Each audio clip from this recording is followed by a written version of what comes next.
All right, so thank you very much. Sorry for the brief technical hiccup there.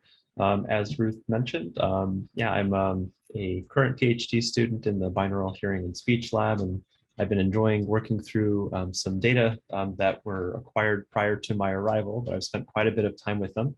And we're going to talk today about speech understanding and listening effort in noise among cochlear implant recipients with single-sided deafness, or SSD. So I want to thank you for the opportunity to share with you all, and thank you to the wonderful talks from Drs. Miserelli and Gordon. Those were great and really set up a lot of the groundwork for what I'm going to be talking about. I also want to thank our collaborators at Mass Eye and Ear and MED-EL, one of the cochlear implant manufacturers, who helped us with this clinical trial and our funding source at the NIH. All right, so as we have already discussed today, hearing with two ears is helpful in so many ways. With information from both ears, our brains can determine the location of a sound source that we want to hear. For the purposes of our talk today, let's call a sound that we want to hear a target, and it helps us hear among all these competing sounds that may be competing for our attention. So looking at this example, we see a person with two ears, and there's conversation going on around them. There are cars and things that they need to be aware of. Certainly those are helpful for safety and navigating the world, but really the most salient information for most listeners is communication, so our speech here. So this, again, we'll call that a target, a sound we want to hear, and all these other sounds are things that potentially may interfere, but that we still may want to be aware of, and we'll return to this shortly. And as has already been discussed as well, we need more than just our ears to hear. The brain, which as we've discussed, has so many, has a very complex auditory system where the input from both ears is analyzed and compared as it ascends from the ears up to the brain. So as the input goes from the ears to the brain, it is analyzed and compared, and it's a very complicated system. And this, of course, requires the brain's resources. So listening, especially in really noisy settings, requires our effort. So as I've said, the complicated circuitry of the brain that does the work to help us hear in challenging settings is wired for two auditory inputs. So what happens if one of those inputs is damaged? Again, let's say that this listener is trying to hear this couple over there, maybe they're his friends, and with the two ears, they're able to segregate these different auditory streams and understand the target from the interfering maskers. Now, if we have one ear, we now have only one input to the auditory system. So all incoming information enters the one auditory pathway. This means that, yes, the person is still going to hear that conversation, but it's going to be interfered or maybe masked to some extent by those other sounds. And the location of sounds, even on the side of the typical hearing ear, can be distorted somewhat. They may mislocalize things and have trouble hearing in noisy environments, or hearing the sounds that they want to hear in noisy environments. So an individual with single-sided deafness, or SSD, has one ear with clinically normal hearing and one ear with no usable hearing. This results, as I mentioned, with poorer localization and speech understanding in noise. And it also results in greater listening effort and listening-related fatigue. And I'm going to talk quite a bit more as we move on about the effort component. So a little more background on single-sided deafness. In the US, there are 60,000 cases, 60,000 people per year acquire single-sided deafness, and there are a lot of different causes. One is a sudden sensory neural hearing loss, where a listener may notice a sudden reduction in both the quality and the level at which they're hearing. Single-sided deafness can also be the result of a head trauma to the temporal bone in which the cochlea is housed.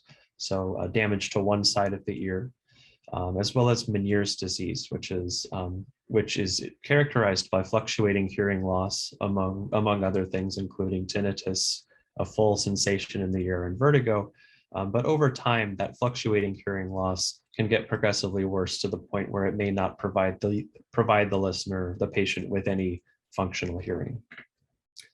However, there are, of course, options for managing single-sided deafness, and I want to talk to you about those now. So first, we have the contralateral routing of the signal device. Here we have a transmitter and a receiver that this listener is wearing. Here we've got an illustration where a sound reaches the side of this listener's deaf ear, and it is wirelessly transmitted to the receiver. So this listener has awareness of sound from the side of the deaf ear, but it is only the acoustic hearing ear that actually hears.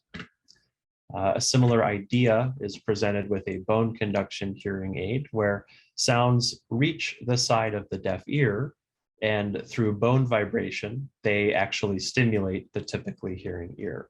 So again, the deaf ear does not actually receive any input from the world, but the deaf auditory pathway is not actually being stimulated, but a listener with a bone conduction hearing aid gets awareness of sound from that side, but it's perceived in the acoustic hearing ear. So both of these devices are beneficial, and they do provide they provide information about the world, but they don't provide these listeners with they don't provide stimulation to the deaf auditory pathway. And that said, cochlear implants do provide stimulation to the deaf ear, and this is the latest intervention for the management of single-sided deafness. I feel like I don't actually need to share this slide, so I'll go through it pretty quickly because I think most of you know, and we've had some nice introduction already, but a cochlear implant consists of a head or body-worn speech processor over here, and it sits, this model sits up over the ear, kind of like a behind the ear hearing aid, and it communicates with an internal device via a magnet. So this is a magnetic transmitter, and this is that magnetic receiver. And this provides the auditory nerve with electrical stimulation along this electrode array. So this device, this little skinny piece gets inserted into the cochlea itself. And a cochlear implant recipient with single-sided deafness receives two very different auditory signals. And again, as we've discussed today, there can be complications arising from hearing two really different signals across the ears.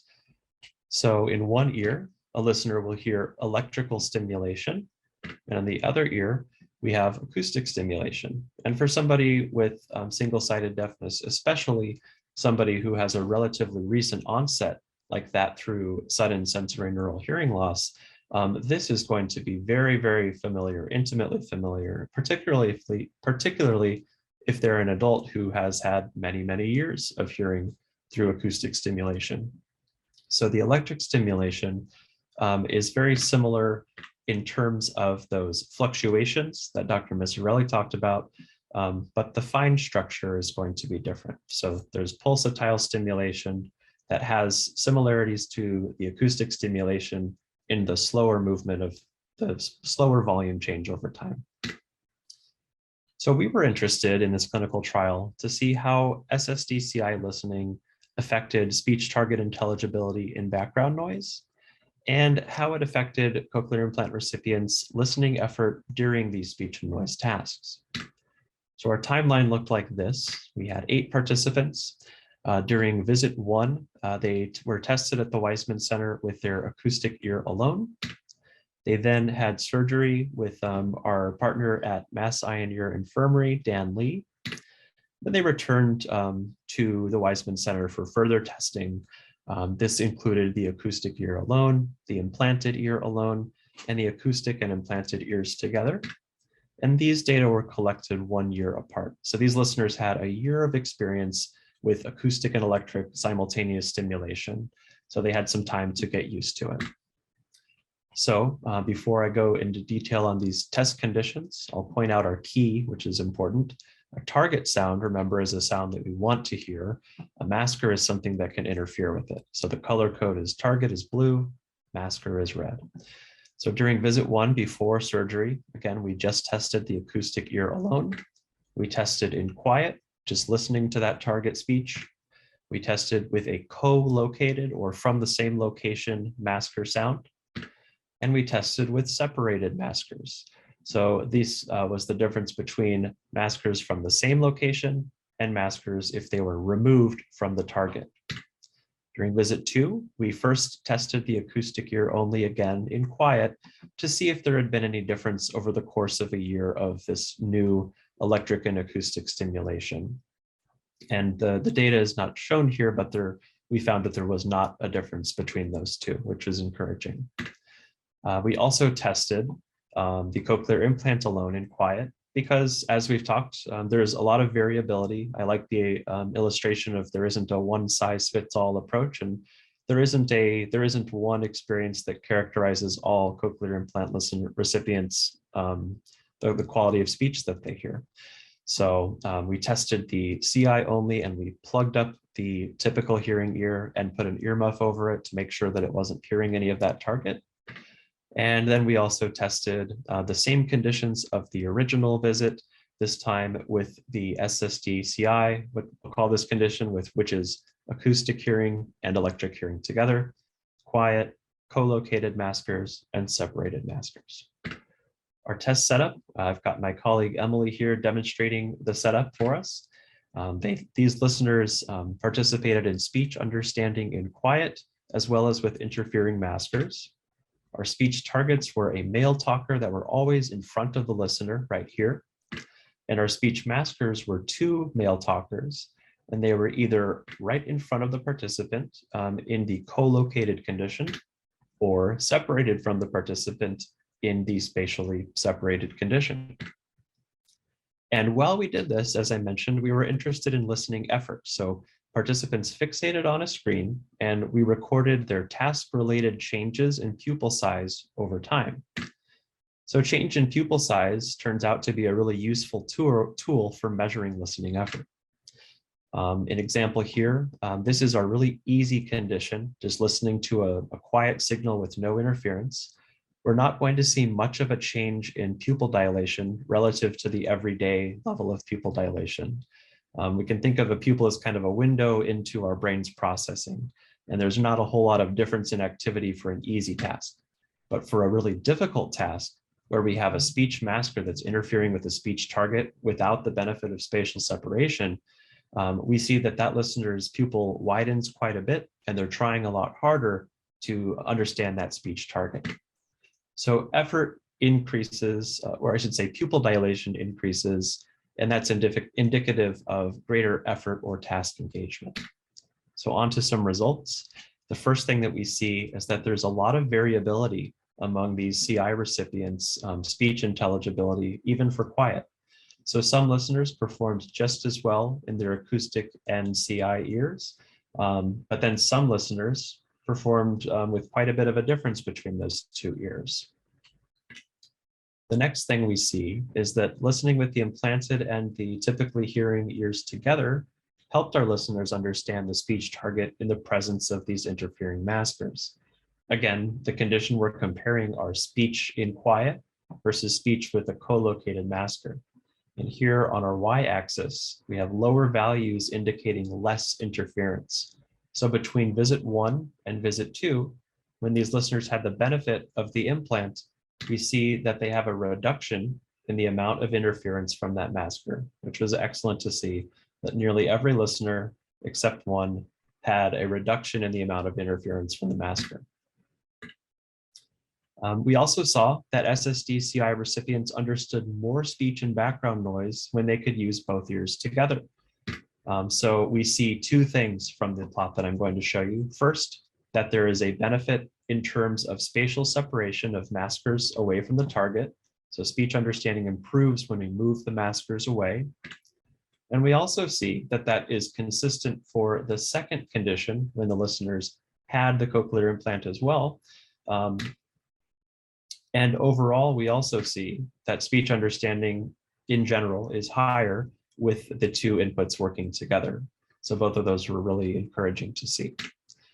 Okay, so summary so far, speech understanding and noise is better when interfering sounds are in different locations than the target. CI recipients with single-sided deafness retain the benefits of spatial separation and have higher speech understanding and noise scores overall. And the last thing we're interested in is whether interfering maskers affect the listening effort needed to understand the speech target. I want to present a caveat here that interpretation of the pupillometry results is tricky. We know a lot about speech understanding tests and how they relate to the auditory system, but measures of listening effort are less clearly defined, and we're still learning about this.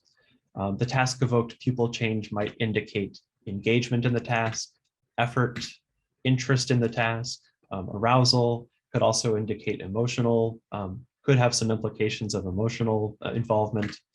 But greater pupil response in the SSDCI condition might indicate that our listeners are trying more, but their effort is applied toward a meaningful goal, being speech understanding in this case. Okay, almost done here. So we see that listening effort, and I'll orient you to the plot here, the y-axis, lower scores are less pupil dilation. So when we have the speech maskers moved away from the target, our listeners have to expend less effort. And that is consistent in the second visit when they had the implanted and acoustic ears together. But we did notice that overall, the scores were higher for both. So that tells us that that suggests that there may be more effort in the second visit when they had both ears working together, but they still benefit from spatial separation. And again, effort isn't a bad thing. It's effort that we're applying toward a goal, which is better speech understanding and noise. And finally, we wanted to see whether those were related. So we're comparing our measure of listening effort and our measure of intelligibility, both of these that are due to spatial separation of the maskers from the target. A lower or a higher axis here, higher on the y-axis is better, and further right on the x-axis is better. And we see that as we increase our speech understanding, we also see a reduction in listening effort. For the trend is this effect is consistent for our listeners here. So improvements in speech understanding and listening effort with change in interferer position are related. So to conclude, listeners demonstrated better speech understanding and background noise when the maskers were separated from the target and in general with SSDCI listening. Our listeners also expended more effort during the second visit when they had the two inputs through which to listen. And even though the relationship between spatial release from masking and this release from effort varies among the recipients, nearly all of them experienced better speech understanding and noise during the second visit when they could listen through their typical ear and their implanted ears together. So I want to thank all of our participants who helped us with these data, our colleagues and lab members, and all of you for being here today.